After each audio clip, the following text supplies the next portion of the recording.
Welcome to Samba Samba. Enjoy the video. You should begin by verifying hardware and software align, GPU drivers, CUDA and framework versions. Once done, choose a conservative batch size and lower input resolution to avoid immediate OOMs. Next, optimize your data pipeline. Pin datasets in RAM or use memory-mapped files and enable prefetching so the GPU never idles. Make sure to set an appropriate number of data loader workers. Too many or too few will cost you throughput, so test 2-8 workers and measure. You now focus on the core execution.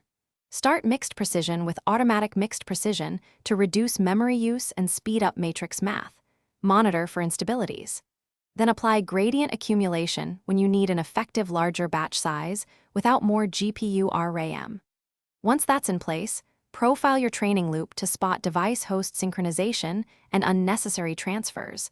Remove CPU to GPU copies inside the step. Make sure to fuse operations where possible and leverage optimized libraries for convolutions and attention. You're at the finish line.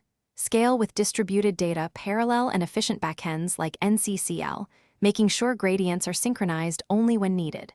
Once scaled, retune your learning rate schedule and warm-up length because effective batch size changes optimization dynamics. Finally, validate end-to-end throughput and stability under a full run. If something goes wrong, start troubleshooting by checking profiler traces for stalls, watching memory growth, and temporarily reducing batch size or disabling AMP to isolate the issue before reintroducing optimization. Thanks for watching. Consider subscribing if we helped you.